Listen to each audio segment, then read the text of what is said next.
Okay, so to get you in the mood for this game, I really want us to play the footage of your grand entrance at the WWE Raw reunion because it was epic. Let's watch. Ladies and gentlemen, please welcome WWE Hall of Famer, Stone Cold Steve Austin! When you think Monday Night Raw, you think Stone... Oh, man. I'll know I made it when I walk in a room one day, and that's the reaction, and not like, oh, you again. Yeah. That's very, very cool. Well, you've worked with a lot of great performers over the course of your career. So in this game of Cast on Blast, I want you to tell me something that you really enjoyed about working with someone and something that you didn't enjoy so much. So I'll throw up a picture. Let's start with John Cena. There he is. What's something that you loved about working with John Cena? John Cena, the thing is, I never got a chance to work with him. Oh, you didn't? And so, yeah, that was another missed opportunity. But he's a guy, because his run was so long and he was on top. And he was one of the last of the big guys. So never got a chance to work with him. Absolutely love him. And the thing that you love about John Cena is his work ethic. I can't say that I hate anything about that guy. I love him and I'm proud of him, and he's kicking ass. He's got a great reputation in the industry for being very nice, very funny, very personable. Very professional, just very cool. Yeah. He's that guy, and it's 24/7. I love that. It's always nice to hear. What about The Miz, who also has a show on USA? I love The Miz. That guy can talk a blue streak, and there can be a spot on the floor, and he can talk about that spot on the floor for hours and make it entertaining. So he's another guy that I never got a chance to work with. I'll never forget, we were doing a photo shoot for a video game a long time ago, and he felt, I guess it was a main event, and it was a triple threat, and he didn't feel like maybe he was up at that level. And I said, hey man, don't you ever say that about yourself. If you're in that title shot, you conduct yourself just like those other guys. And I think he's remembered that, and he's a huge star right now, and he's one of the reasons to watch Monday Night Raw, and his Miz and Mrs. show is very successful on USA Network. So congrats to that guy. Yeah, they're a sweet couple, and their baby's very cute. And I can't tell you anything bad about him, because I mean, another guy. That's okay. I'm not going to put you on the spot and make you lie and say that you don't like something. I can lie. I'm a lie. He's a terrible guy. Lies. All right, and then The Rock, Dwayne The Rock. Oh, are you kidding me? Johnson. That's my guy right there. Look at him. He copied my haircut. Well, there's the thing that you don't like about him. Okay. Who would have figured all those days? I remember when he first walked in the doors in WWF back in the day, now WWE, you saw this blue chipper come in. There's this handsome young guy, always built. And they just didn't have the right persona and gimmick around him. He's third generation guy in the business, okay? So, but everybody knew that once he found his niche and then grew into his role, know your role, when he grew into The Rock and started speaking third person, this electric charisma and electricity that is The Rock and the #1 movie star in the world right now, you could see it coming back then, and he was destined for great things in the squared circle.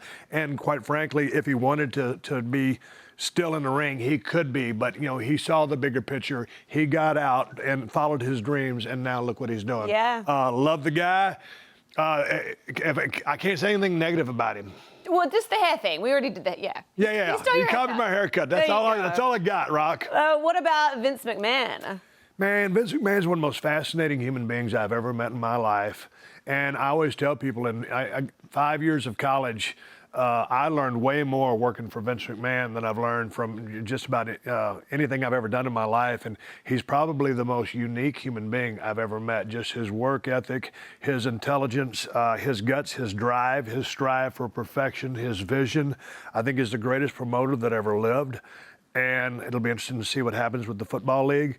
But I love feuding with him because, what we do, it's all about emotion. And everything that I put out, he would put out at the exact same level. And so there was that passion and this intense rivalry that was Austin versus McMahon, which transcended the wrestling business and turned into water cooler talk around the world. Right. And so my feud with him really helped the Stone Cold character achieve the heights that it did. I would have done great things without that feud, but with that feud and working for Vince and going on that ride with him, because his father never wanted him to be an in-ring performer. Wow. And so when he started working with me, he got a chance to kind of live out his dreams and be the boss at the same time. So he was having his cake and eating it too. Yep. Thing I don't like about Vince, I can't say anything bad about the guy. The guy never sleeps. He sleeps 3 or 4 hours a night. Right. And not because he wants to, or he'll do that, but he hates to sneeze. He hates to sneeze? Because he can't control it. Oh, that's fascinating. Yeah, fascinating. No, he's a very unique individual, and I absolutely love the guy. Wow. What about Terry Crews? Terry Crews, tough guy. Yes. We got a chance to work on a lot of things together, but on The Longest Yard, and Terry Crews is a tough guy. Yeah. But he's one of the funniest guys you'd ever want to meet in your life, and he can dance like crazy too. But back in his early NFL days, he was a wedge buster. He was that guy running down the football field to bust the wedge. Oh, wow. And so he was like a battering ram. So super charismatic. If you look at him from across the room, you think, man, that dude, he's scary. He's probably the toughest looking guy in the room. But when you start talking to him and all that charisma starts coming out and he starts laughing and joking with you, he's electric as well. Yeah. Anything that you didn't like about working with him on The Longest Yard? No, well, I'd go to the gym all the time, and Terry's in there running on the treadmill like 8 miles an hour, like doing these crazy intervals, and I'm over sweating out alcohol and beer and stuff like that. And Terry's a picture of health. And so, no, nothing. Yeah, it pissed me off watching him in the gym. Right. In a fantastic way. You in the gym sounds a bit like me in the gym. I'm that person sweating out last night's regret. All right, what about Sylvester Stallone? Sly was so cool, man. I got a chance to work on The Expendables. We was over in Brazil fighting, and I've heard so many Sly stories. And I will tell you what, we were scrapping, fighting on a cement floor with grit and sand, and we were getting just scraped up. And we did that for 2 days. And then we headbutted each other, and he got a couple of stitches in his head right above his hairline. And he's tough. He just strives for perfection. When he wrote Rocky all those years ago, and people were trying to buy it off of him, they didn't want him to be in the movie. He wanted to be Rocky, and he could have took the short money, but he had that long-term vision. Yeah. So look at all the things that he's created.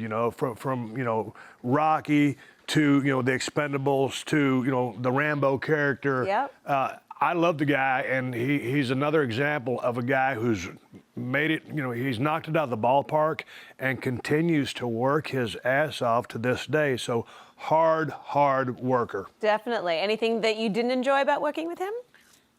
Yeah, man, he got me to try cigars. He goes, yo, Steve, he goes, you into cigars? And so my wife was with me in New Orleans when we were filming that scene. So I went and bought like a $30 cigar because I figured you got to have the best. Yeah. And I was out on my balcony and I was trying that cigar, and it wasn't my cup of tea. It just felt like I had a real bad taste in my mouth. So Sly, when you tried to get me turned on to cigars, I did not dig it. Yeah, it's definitely an acquired taste. It's an acquired taste. Wasn't my thing, but I love him. Yes, he's a great man. All right, what about Adam Sandler? Sandler, you talk about a funny guy. He's a big-time wrestling fan, and I met him way back in the day, I think in Albany, New York. We had a house show, and he just came in because I guess he's from that area or wherever, but he came to the show, met him backstage, and got a chance to work with him on 2 occasions.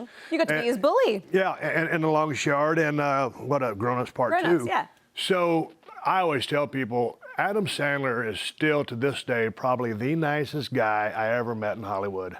Or in Los Angeles. That's the kind of guy he is, just salt of the earth guy.